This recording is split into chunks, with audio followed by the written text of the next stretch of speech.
Recorded live from various secret studios. I'm the capo. He's the prez. And this is Sons of Ben, the pod. Well, welcome back and happy St. Patrick's Day to everybody out there for Sons of Ben, the pod. We're here another week during the season. But wait, there really isn't a season right now. It's super festive. It's a super festive time to be celebrating the St. Patrick's Day season. Yeah, I now I know how the snakes in Ireland felt when St. Patrick got there and just chased them all out of there. But I will say, so because of everything going on in the world, we're doing everything as socially safe as possible, and we are recording from different areas. So I am recording actually from home. Adam is in the secret studio. Devin is MIA. He's safe. He just had some other work. And we're joined this week by a very special guest. And I say that about every guest, but I didn't think it could get even bigger or better than last week's guest, Mr. Latu. But calling from his secret bunker, we've got the Chief Business Officer, Tim McDermott. Tim, thanks for hopping on. Welcome. What's up, fellas? How you guys doing? I don't even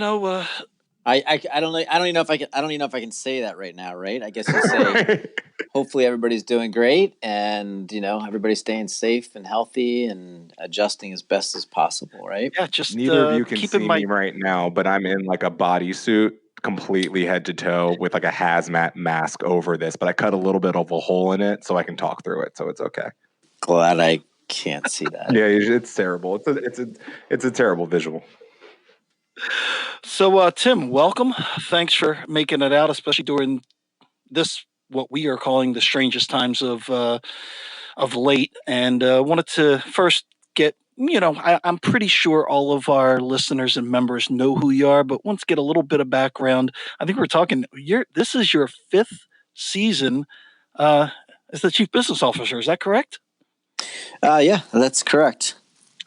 And if you could take us back 5 years ago, what made you think, okay, soccer, union, this is, you've had a pretty storied career in sports marketing in the Philadelphia area. So just trying to, what got you to convince yourself that this was the road you wanted to go for the next 5 years, 5+ years? Yeah, good question. And first of all, again, happy St. Patty's Day to everybody. I know it's a bit of a different St. Patty's Day. As an Irishman myself, I still try to do a little something with my family and kids. We have a visit from Lucky the Leprechaun. He makes a visit to us overnight, so it's always a little special treat for young kids in my house to kind of see that the Leprechaun came. We're trying to do our best, like everybody, to have some sense of normalcy, albeit a bit of a transition. And so, yeah, to answer your question, 5 years ago when I was looking at this opportunity, or when this opportunity presented itself, number one, I always wanted the opportunity to lead an organization. And, I had been a chief marketing officer, I guess 3 or 4 different times to different places. And this was really a chance to step into, a role where you are, in fact, leading the day-to-day of an organization. And I'd always wanted that, and so for me, it presented itself, and it was in my hometown, and so that was a double bonus from that perspective. As I thought about the sport of soccer, and I tell this story all the time that I felt that the ingredients were very different. The ingredients for success were very different, 5 years ago, and clearly even now, than they were, say 10 to 15 years ago. And what I mean by that is, if you look at the fact that the sport is on TV pretty much every day of the week in some form or fashion on some network, that has incredible ubiquity. Nowadays, kids can go on an Xbox or play FIFA and learn about different teams and leagues. The youth soccer structure in America is drastically different, more sophisticated. Coaching is getting better. There's more facilities. There's more fields, indoor, outdoor. And, with social media as well and apps, a kid can learn about the sport on soccer. And so if you think about, 40 years ago, and I'm a 7-year-old kid, and I'm playing in the I think it was out on I think it was the Chester Valley Soccer Association out on Line Road, if I remember correctly. Well, I would play my games, and then that was really it. There really wasn't a way to connect to the sport. It wasn't like it was on TV all the time, and certainly the social media or the e gaming or gaming in general, I should say, really wasn't there. And so it really left a kid doing okay. I go to practice on a Tuesday night, and then I come back on a Thursday night, and then I play a game on Saturday, and really that was it. And that is so drastically different. And boy, it must have been now probably I always say 10 years, but I guess it's longer than that. But 10, 12, 15 years ago, and I had my kind of stop in my tracks moment. I was going by the TV. It was the ESPN Sports Center, and they were doing their top 10, and they did a top 10 with soccer. And I thought to myself, wow, if ESPN or a major network like them was to get behind the sport in the United States, what could soccer really look like? It's always been, I shouldn't say always been, but it is a universal gateway to youth sports. I think the majority of parents feel very comfortable putting their kids onto the soccer field when they're 5 years old, 6 years old, and feeling like it's a good environment for them to be in. It's you're running around, you're exercising, you're listening to a coach, and it's a safe environment. So I feel like it's this spot where a lot of kids start. But 40 years ago was where kids started, but then just didn't stick with it in some form or fashion, and not just playing the sport, but kind of enjoying the sport as a fan. And so I think today the environment is very different, and we can now start to connect with the sport, connect with local teams, connect with local players much differently, and in a way that will create much longer fandom. And I think we're still in that kind of first generation, getting closer to the second generation of fandom. And as we continue to do that and have that passed down effect, we'll start to create, those memories and stories. And you'll say to your son or daughter or your grandchildren, I was there when. And we're still early in on the process. But if I look at if I look at my first Board of Governors meeting that I attended 5 years ago, and I looked around the room, and admittedly, I thought to myself, "Oh, okay, there's some really unique people, and there's some power brokers here, if you will." But if I look at the sport now, and I look in the same room, it's amazing what has happened in just the past 5 years, and the folks that have been buying into the league, their background, their power and influence, their knowledge of sports, they're just amazingly successful people in all walks of life, and a lot of them you're seeing coming from other sports leagues, whether that be football or baseball or basketball or hockey or whatever what have you. And to me, that kind of is like that next step that says this league is going to go into a supercharged mode now. And so it's a great time, I think, to be in the sport of soccer. I've heard people say that with the internet, because the world has shrunk, soccer has continued growth. The way that we find players, scout players, and so on and so forth. That's been one of the benefits to the shrinking of the world through the internet, is our ability to kind of have more of a ability for soccer to proliferate into the United States. So it's pretty. I think it's a pretty special special time to be part of soccer and part of the MLS. I just watched. You guys have probably seen the feature on David Beckham. The 30-minute show or so. That someone did. Yeah. It was just fantastic to look back at that and see all that was going into the MLS, and listen to the factors, and to listen to Don Garber talk about David Beckham coming into the MLS, and just the paparazzi effect that he had. And so it's pretty cool to see how it's really changed and grown. No, it's a different league from I think back from when when the union was started, and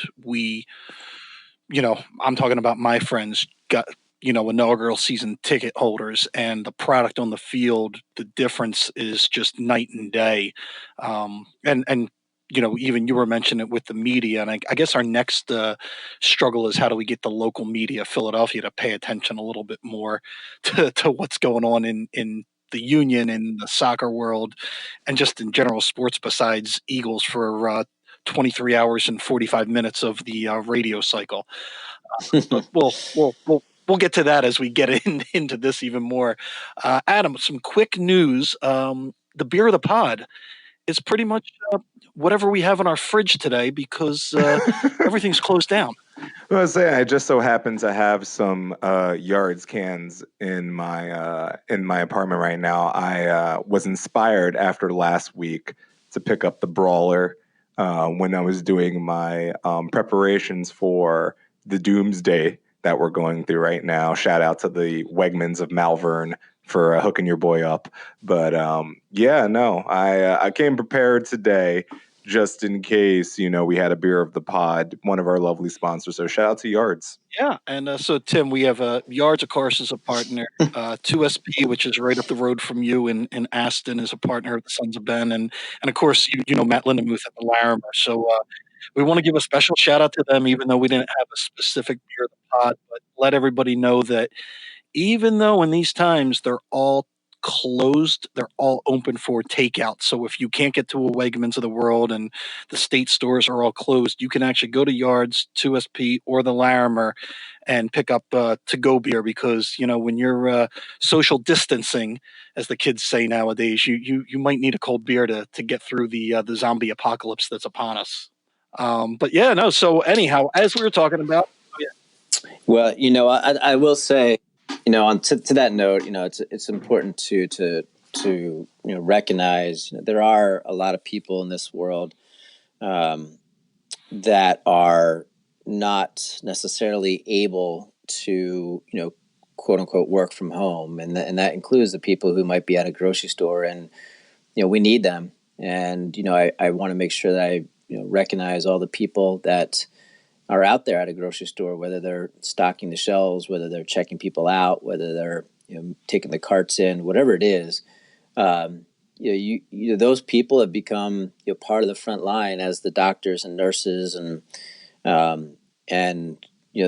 we all need to be thinking about them and supporting them and saying prayers for them because, quite frankly, they are the front line right now and keeping people safe and healthy from a doctor's perspective and from a food perspective. It's critically important. So I think there's a lot of people that maybe are finding themselves in positions that they certainly didn't ever dream of or think of, and to those people that are out there, still in those positions, I just want to say thank you because it's you guys are in the front lines of a very unfortunate set of circumstances, and I just want to tell you guys from us, from me, from the union, that we really appreciate it.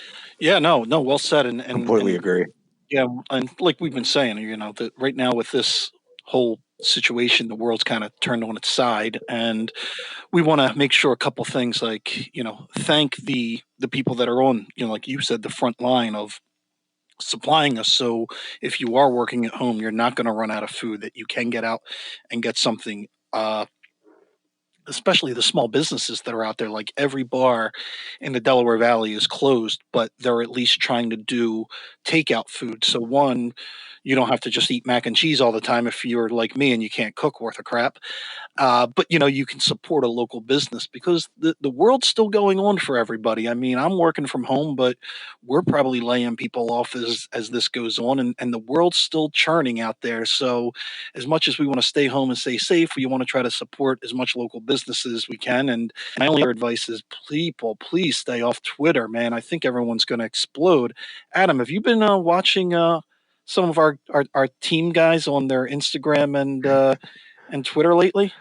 The phrase cabin fever is thrown around ever so loosely, but I feel like for particularly with athletes, with guys who are used to just being active individuals to begin with, to put them all inside, look, you're seeing some side effects, and I think we're going to have way too many people who have TikToks by the end of this who didn't think they were going to have them previously, and a bunch of people who are going to have to send out apology letters for that one video that they put out during the hiatus. And it's social media is going to be really interesting for the next 3 to 5 weeks, I think. Now, Tim, have you seen what some of your players are doing on the TikToks and the Instagrams of the world? Have you seen the toilet paper juggling contest? I try not to indulge in some of those things too often. I will admit that over the last probably 4 days, I have been on call after call after call. It's been a pretty obviously stressful, but it's been a pretty busy time in terms of just making sure that we're doing everything that we can just to keep players and fans, staff safe. We at the Union, we own the Philadelphia Union. We have our USL team in Union 2. We've got the academy, and then we own a bunch of real estate, including a 400,000 square foot office building called the Wharf, and we've got tenants there, about 1,000 tenants that are there. So we've got to make sure that across the board that we are doing everything that we can to ensure the safety of all of those people. And I'm glad. How do I say it this way? I feel like we're maybe finally getting to a point where the concept of social distancing is being adhered to better, I guess is the way to say it. I can't stress enough just the need for everybody to do that, for everybody to take this serious. When I see folks that are not taking it serious, it's really it's a bit frustrating. To think about willingness to put your other people in harm's way is really what you're doing, and to potentially proliferate or a situation that's not good. And so this is not something that as I said to people, this is not something that, hey, I'll be brave and I'm willing to risk it and I'm willing to swim in the deep end.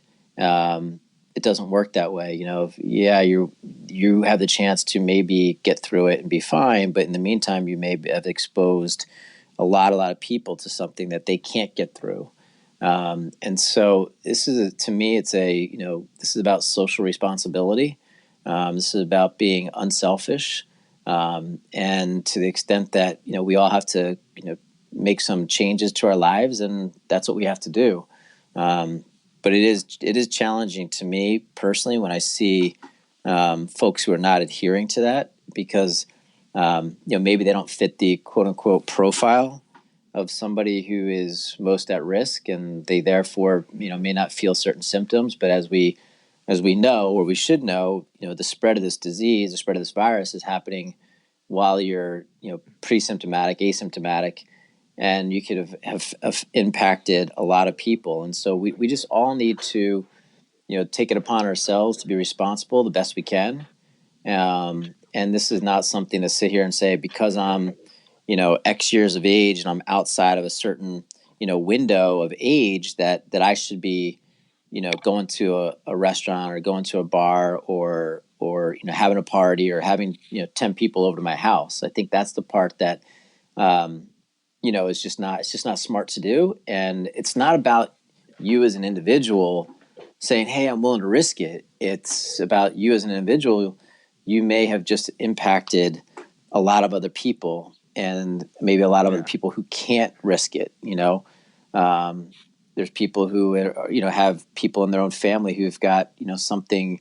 Maybe they've got asthma. They maybe got an underlying health issue, and those folks just they can't afford to be exposed to something. So we all just need to be safe, but we also need to be mindful that there's other people that can be exposed to this, and so let's just all do our part. No, I was just saying because I have a couple member of my family who have auto or immune issues, so that getting exposed was, for me personally, was going to be an issue with seeing some of my immediate family, and I remember I guess it was Tuesday last week or even Wednesday when we were all just kind of sitting around and we saw, the Sixers played and then they canceled the league. And I'm all sitting here wondering, the union put out the release saying, hey, we're going to have the game, but we're going to be super, super cautious about it. How much of that was the league saying we're moving forward, and how much like influence do you guys have? Because you're saying it yourself, you're like, you found it bizarre how many people are still out and still about and still in bars and all that stuff. And I was thinking to myself, as a person whose girlfriend's from Italy and who's been seeing a lot of that stuff, from her perspective, I thought the idea of us having a game on Saturday was going to be crazy. Why do you think it took so long for us to finally say we're not going to have it? And was that up to you, or was that up to MLS as a whole? No, we follow suit with the league, and to the league's credit, we've been having a ton of conversations. Obviously, the last 4, 5, 6 days, but even well before that, and very closely monitoring it. We had at the league's suggestion, we all set up task force inside of our organizational walls for a coronavirus task force, and probably just a great best practice in general, whether it's about this or some other crisis. So, we had been kind of monitoring it, watching it, debating it, and in terms of what was the right thing to do. And, all along, the league is, going to want to make sure that we do what's right for the safety of our fans, the safety of the players. And so it was one of those where, I think there was a lot of eyes, a lot of, medical expertise going into decisions that were being made. And so I think we all, at the end of the day, did the right thing. And, it'll that day, I guess, with Rudy Gobert getting diagnosed, I think there was a massive trickle effect, right? I mean, in the history of time, we'll all remember, him for what happened, and I think the reaction that the NBA swiftly took, to their credit, and then I think a lot of leagues also followed suit, and so I give the leadership of the various teams and leagues, I think a good thumbs up for responding quickly, for willing to shut down things quickly. And I think that set a good example and a trickle effect for others, whether it be golf events, lacrosse events, whether it be high school sports, youth sports, and that's really what we needed to have take place, is somebody to start and say, whoa, time out. And so I feel like from a league perspective, an MLS perspective, we've had tremendous leadership from them. They've been doing a fantastic job every day of keeping all of us informed from a team perspective, from owners, from executives. Functionally speaking, we've got functional meetings that are happening around, whether it be sponsorship or whether it be ticketing and so on and so forth. So the communication has been phenomenal. And I give everybody, just a really big thumbs up for their approach to this, their willingness to listen, to get feedback from others. And I think they're doing just a fantastic job of trying to say there's something bigger here than just playing a game. And we as a league have to be leaders and have to take responsibility and set examples on the way that we do this. And if that means that we, stop playing our games for a little bit, or we suspend the games for a little bit, then that's the right thing to do. And so I think the communication has been really, really sharp, really good. And I expect that will continue to be the case as we monitor, what goes on in the future. Oh yeah, and I mean we definitely applaud the league and the team. Even the little steps, like we all know that your staff is all working from home just to help not foster for the social distancing and try to nip this thing as close as we can. So what other steps have you guys been taking, to protect, the stadium employees and your employees and everything else? And do you see, are you getting to the point where you're starting to see with the league a light at the end of the tunnel, or where do you think the next step is going to be for the league and to get back to resuming of a little bit normalcy and resuming play? Yeah, in terms of steps, you are correct. So Thursday afternoon, we sent staff home, and we said, look, for the foreseeable future, let's work from home. Um, and probably like a lot of companies, we're transitioning. We're trying to get our feet underneath us, set that rhythm. For people who've got family, you've now gone to a situation where things are shut down, schools are shut down. So, in my case, we've got elementary age school children, and so there's a rhythm that we have to get into of how do you do your day job, and then hey, I've got kids that need to be taught today, and so when am I giving them their teaching lesson? And so we're kind of working through that, and probably like a lot of people, there's going to be a process of kind of finding a rhythm and kind of working into a pattern that works for everybody. So going back to Thursday, we sent everybody home. We've also, to the extent that we felt that anybody might have been just in a higher risk factor. We made sure that they, went into, some sort of just isolation, just to be sure. Hey, if somebody had come back, we were, from a certain country or whatever it was, we just, right out of the gates, we were very adamant about, if you've been here, you've got to, self quarantine, and let's just take all the precautions to do so. Um, from a training perspective, we're right now we're shut down. We're not training, and we're taking that really serious. We're not having people come in, even small groups. Like, we're not having them train. We're saying stay at home, and if you've got a yard, a park, whatever, like, go and do something in the yard or park, but make sure you do it away from other people. And so we're taking it really seriously. We don't want to put players in a bad position, and we don't want to put staff members or a trainer or a coach in a bad position. This is not one of those things you can simply say, "Oh, that guy looks okay. Let's go hang out with them." No, that doesn't mean you should hang out with them, right? So we're trying to do everything from our perspective. On a daily basis, we've got calls with all of our staff. As I mentioned, we have our own task force that's been set up.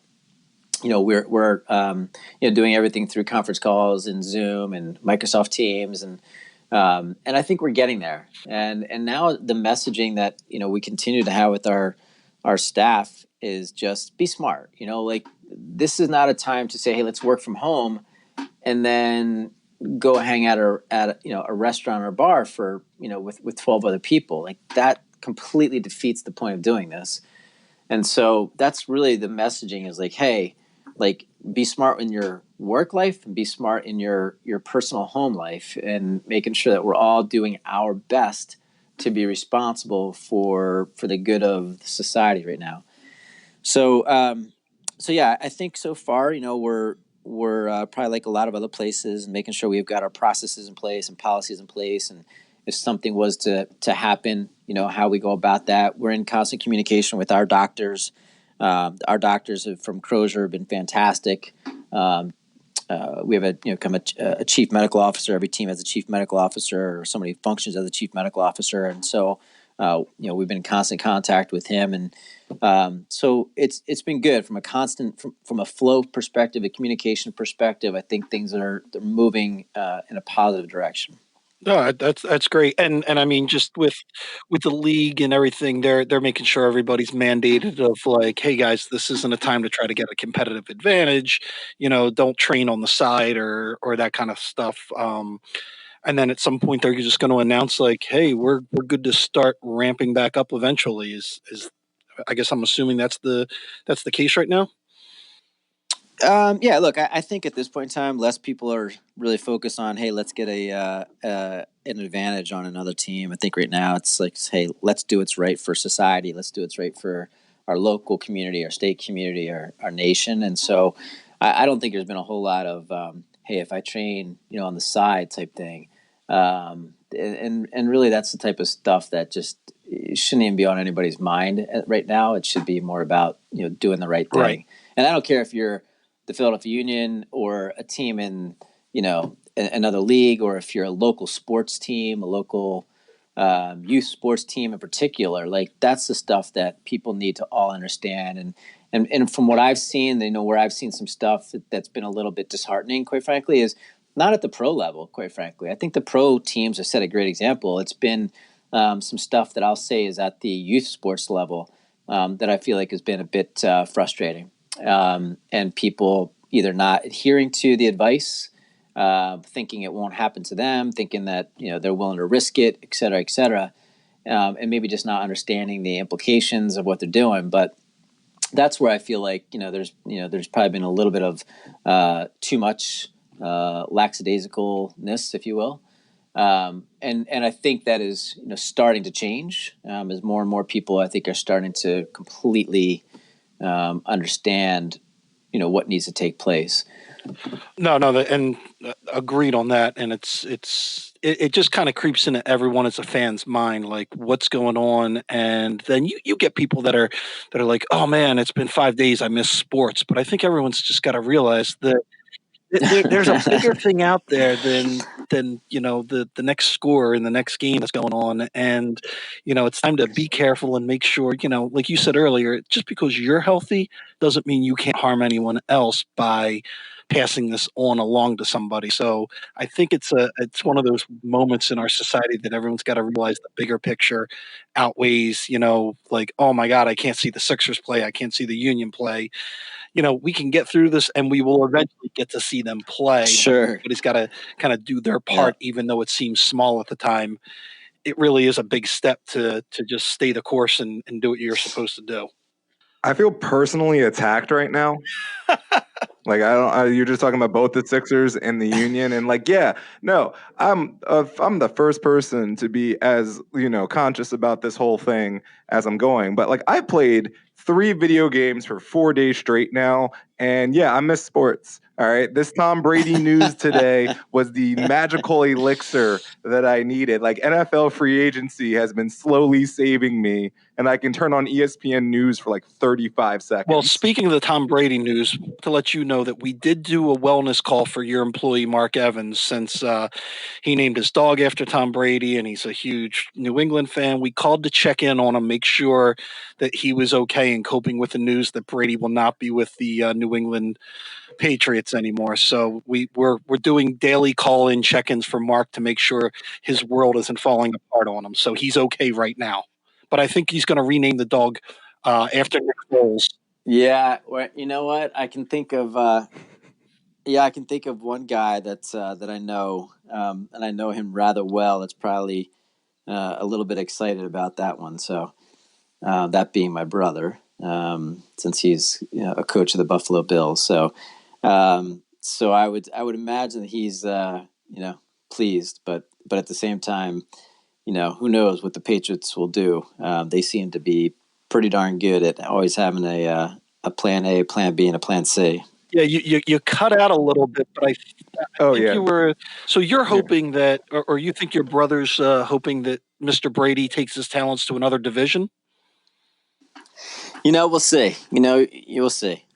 No, I think this is now that moment. This is now the Josh Rosen or not Josh Allen show. So this is now his division, and this is the time for the Buffalo Bills to circle the proverbial wagons now. So Brady out of the AFC East. We got something interesting going on there now. Yeah, no. So look, I think yeah, Adam, I agree with you on the. It's been the NFL free agency has been a nice little diversion, and it gives us a sense of normalcy again, just watching that happen. One of the things that you probably have seen, or we are going to be, we the union are going to be putting out a bunch of content, meaning games from prior years. So we're just working on the content grid, hoping to have that rock and rolling as quickly as possible. And I think we'll probably do some form of a schedule that might look like a Wednesday, Saturday schedule or something like that. We're kind of figuring through that right now, but it'll include past games, from last year as well as going back to the beginning of our start in 2010. So that'll be a nice little distraction for everybody to be excited about. but I was going to transition from what Tim was saying to the next bit because Tim was just talking about how the union's creating great content to keep us all from going stir crazy during these times. So I think that's the perfect time, since Tim seems to be out there searching for new and great content and great ideas. I think this is a great time for Adam and I to play Shark Tank with Tim and pitch some ideas just to see if he can, just greenlight them right away. So, Adam, do you want me to go first? Because I think I've got one that involves you that I should pitch and not you. I hate when you say things like that because I already know what's happening. But it's okay. Go for it. I'm excited. All right, Tim. So here's the deal. We know you've got a superstar athlete that is your EMLS player, but here on Sons of Ben the Pod, we've got a superstar athlete that thinks he can take Mr. Ajayi. So what we'd like to do is propose Jay Ajayi versus Adam Booth. Adam Booth will represent the Union. Jay Ajayi will be the San Jose Sharks or whatever they're called. And they will play on the brand new big screen at Subaru Park. Just those two. We'll keep them like 6-7 feet apart, so we'll be safe. And you can film it and play it on PhiladelphiaUnion.com. But we want Adam versus Jay playing on the big screen, videotape, stream it live. That's idea number one. I love that one. I'm not surprised that Adam Booth is pretty good at gaming. He just kind of seems like he'd be an e-gamer. So, do you have like an e-gaming? Do you have an e-gaming name? So for my PlayStation handle, I am Venture Brother, and that is for any of the true nerdiest of nerds out there who remember the show Venture Brothers on Adult Swim on Cartoon Network. I just turned the last ER into an A to be phonetically hip, as the kids would say. But yeah, Venture Brother has been what I've been rocking my gamer tag for the last couple of years now. So you heard it here first. That's happening soon. Now, Adam, your turn. I think you've got, because you actually try to pitch this to me to see if you can make this happen. So this is your chance. Let's see if you can get this thing done. All right. So, Tim, I don't know if you remember a long time ago and what the kids would like to call the 90s. Nickelodeon had a feature that was on usually during commercial breaks after one of their shows called the Super Toy Run. I understand that there is an earlier version of this called Supermarket Sweeps, but for the purposes of the podcast, we're going to go with the Super Toy Run. And the Super Toy Run was a child's opportunity, and I thought this was the greatest thing that could ever happen to a child was you could run through a Toys R Us in, I think, 3 minutes and grab physically everything you possibly could into a cart. And that's it. And then there was no prize really other than you got everything that was in the cart. I propose that after the handful of billboards and a couple of murals and the side of the truck that I'm also on, that me and my good friend John Light should have a super toy run whilst on tricycles through the Union shop. Wow, this is one that is near and dear to my heart. I will tell you guys a little unknown secret. When I was about 8 years old, I won a Toys R Us shopping spree, and I was given 1 minute to run around and collect as much stuff as I could from Toys R Us and bring it back. There was a starting line and finish line. You had to get it back across the Super Toy Run. And so basically what had happened, the way this worked was when I was a little kid, watching cartoons. This was probably about 1980, so it's not the 90s, but 80. So I had to answer, there was some little cartoon that was like, something about describe who these characters are, these animals, these cartoon characters, whatever they were on TV. And I wrote a note and you had to send it in, and somehow I was picked. And I specifically remember my mom and dad telling me that they were told that one of the reasons I won was A, I had the questions right, but B, they could tell that it was a kid that actually filled the information out, and it wasn't just mom and dad. So anyway, so I win this thing. And this was a big deal for me. I grew up in a small little house, didn't have a lot of stuff, didn't have a lot of, we were, winning something like this was meaningful in terms of opportunities, if you will, and getting something. So I remember my mom and dad. We practiced. We went to a Toys R Us and we literally practiced and we mapped it out and we found out where they're actually going to do the actual shopping spree. And my mom and dad drove me there and we literally practiced a map and had it all routed out of like, I'm going to do this first and this second and this third. And it's so funny that you bring this up because literally last week, my mom just texted me a photo that we took at the end of that with me standing there with Baby G and Jeffrey and whoever the other ones were, whatever their names were. And there's me with my jeans that are pulled up to above my belly button. Back in the day, I used to wear them that high. And it was funny, man. It was funny. So I like your twist on this. I think this is a good twist. I think adding the tricycles to it will create an element of intrigue, potential danger.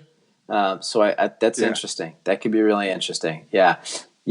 I like that one a lot. Well, I wanted to add that because, I mean, like the Union Shop is a very nice facility, but it's not that large. And like I'm 6'2", so if you gave me a minute, I could grab half of that store pretty easily. So I'm saying we add the tricycles to it. This gives a little bit of intrigue. This gives a little bit of peril, as you would say, and it makes it a little bit more difficult. So yeah, that was just a thought that I've literally been kicking around for about 2 years now too. So I've got two comments from this. One, that photo has to go out on the social media immediately. And then two, by my count, Adam, we are 2 for 2 on our Shark Tank with Tim. So I've got one more. I'm hoping it goes through, but I'm thinking if we're 2 for 2, there's no way we're going 3 for 3. But Tim, this is what I would say cut our losses. No, I got to pitch it. I got to get it out there. It's got to be out in the universe. So Tim, what we want to do is during maybe the next match when we're back at home, back at Subaru Park, for the escorts that escort the opposing team, we be children with grown ass men in full wanker kit. Like we want to wear the whole kit like that, and we have to hold the other team's hand, and we'll make sure every guy that we pick will be taller than the opposing team, just to add that little bit of intimidation. But we want to march out with the opposing team and just talk to them the entire time to get into their heads. So that's kind of our last Shark Tank that we're guaranteed we will be on Sports Center and all kinds of other Hall of Shames on the evening news. You know what? I think that's interesting. I don't think that one's going to get past me, but I do find that one innovative, creative. I like the thought process. If you have specific costumes, I might consider it. If it's like superheroes or something like that, and everybody's dressed as superheroes, I think that's worthy of some media attention. So my initial reaction is that I'd like to hear a little bit more. I'd like you to go back and maybe think about that one a little bit more. And I think you might be onto something, but as it stands right now, I'd say there's more to that. I think you just keep working on that one. Okay, you just give me a little bit more. I think there's got to be something more. Just flesh it out a little. There's going to be a PowerPoint coming across your email soon. Well, don't worry, we'll flush it out. We'll get some cartoon characters. We'll see if we get in there and we'll figure it out. But yeah, definitely. Yeah. It is funny how in moments like this we can step back and innovate and create and is something it's a kind of a silly statement, but it is kind of funny to step back, or interesting to even step back and say, yeah, sure, everybody comes out and they walk out and they've got a little a kid that they're holding and stuff like that, and that is definitely part of the MLS. But it is kind of funny and interesting at the same time just to step back and say, what if we did that differently, right? What if and so look, I think in these kind of strange days, there will certainly be an opportunity to reflect and innovate. And I'm sure that across our society, there's probably a lot of folks that are finding ways to adapt and, quite frankly, probably make a lot of money in these situations with new entrepreneurial ideas. I'm not saying we're paying you for your idea, by the way. That one doesn't go like royalties. Well, I'll have to get my patent attorney out on this one too. Once I get the PowerPoint out there, we'll figure that one out. But no, it's funny because during these times, Look, you just have to pay me in a super toy run. That's all. I just want to pay it in the super toy run. I'm gonna find my Toys R Us photo and I'll send it over to you, and so you guys can see. I got to think about sending it to you, but let me think about think about it long and hard, because as much as we know this whole situation of social distancing is going to end, the internet is forever. So if we do get that photo, we will use that photo. Just full disclosure, but please send it, please. And you know what? I have officially found it. I am standing next to my mom. I've got Jeffrey, Baby G, and Gigi, Yes. the giraffe. Yes. So I've got all three, and I've got a let's see. Hold on. I've got an Odyssey, and I got an Atari, and I've got what looks like a Huffy bike, and I got a backboard, and a telescope, and You a couple went of high video end games, on that store. That's a So, time yeah, it is capsule that you official. just described right there. That's a Totally, time capsule. totally went high end, man. Man, those hours of Totally, scouting really right? paid off. I'm rocking this hard. My jeans seriously are above. Yeah, my jeans are seriously above my belly If you button. release that photo, crazy. that fashion might come back. Oh, that's elite. It might. You know who probably would bring that to life? Tom Brady seems to do that, right? Like, he'll wear something, and I'll be like, "What is that?" But because he wears it, right? Next thing you know, you're like, "Ah, that's so cool. Yeah, that's cool. That's cool." Yeah. Tom Meanwhile, Brady equals fashion. if I wore it, yeah, like if I wear that, you're like, "What is that?" Yeah. People should not take fashion advice from Tom Brady because he looks good in everything where we do not. So I think that's where people need to realize there's a line drawn there, and let the supermodel pro quarterback guy wear the Uggs. Other guys should not be wearing those. Look, if we had the game in March, like one of those early March games, I might have thought about some Uggs. I ain't gonna lie, it gets really cold out on those bleachers. We'll have an intervention for you, Adam. Don't worry. But anyhow, oh man, this went off the rails. But no, Tim, I wanted to thank you for coming on with us during this time. I know everybody was interested in hearing the steps that the team's taking, what you guys are doing, and I just know everybody is chomping at the bit to get back to the newly christened Subaru Park, back into the river end, and just back to being normal again. So I wanted to thank you for making it to the show, and hopefully you're now a converted listener. Oh, I am certainly a converted listener. This has been definitely the highlight of my day, and I am not joking about that at all. Well, we're sorry about your day. This is probably the highlight of our day too, so I think we've all been in the same boat. All right, gentlemen. Well, take care, stay safe, and hopefully we will be talking soon. All right, thanks, Tim. All right, take care. Appreciate it, Tim. Thank you so much. Hey, everyone. Wanted to thank Tim McDermott again for taking time out of a really, really busy day, busy week, busy month with everything going on. But I still need producer Devin, when he gets back on this, to play that song. You're the jerk of the week. You're a jerk and it's your week. You really outdid yourself like a crazy super jerk. You're probably a big jerk every week, but this week, you're the jerk of the week.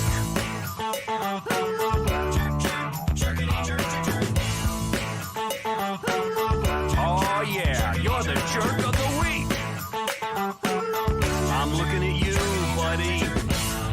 That's your favorite song, isn't it, Adam? Oh, that song that we literally just heard. Okay, I like that song. That song we just heard. Yeah, that one's. Look, it is a banger. I'd say week after week, it is a banger. So now, this week's ass hat of the it's been tough because there are so many people out there that are really, really, really trying for this. And it's a little thirsty, but with everything going on in the world, there's only one asshat of the week for this week, and it's the frickin' coronavirus itself. You, my friend, are the asshat of the week. You're just upheaving everyone's lives. So why don't you just beat it, get out of here, so we can get back to making fun of people on Twitter? I'm not really a fan of this whole pandemic thing. I've lived my life as a nice sheltered American from the Northeast for most of my life, and then once they're telling me I can't even leave my house to go get a cheesesteak, I'm quite concerned. So the coronavirus, leaving, letting us get through it as a whole would be so appreciated. Yeah, as much as I like working from home, I kind of miss going to work now. It's weird. But Tim hit the nail on the head, though. As a gamer, this is a weirdly unprecedented time where I don't feel guilty about sitting in front of my TV for 5 hours at a time. So, well, you practice up because it looks like you got JHI on the big screen soon. You heard it here first. Listen, brother. Let's talk about this Jaya. He thinks he's got it. He thinks he's ready. But let me tell you something, brother. He don't know the nest he's about to walk into. The hawk that is Adam Booth will be descending upon him, talons ablaze, to show him how we play a little game called FIFA. Oh, yeah. Oh, Devin, enjoy editing this thing. Say goodnight, Gracie. Oh, man. All right. Yeah, good night, Gracie. Hey, guys. It's Adam. How are y'all? I know you just thoroughly enjoyed this rendition of the Sons of Ben the Pod.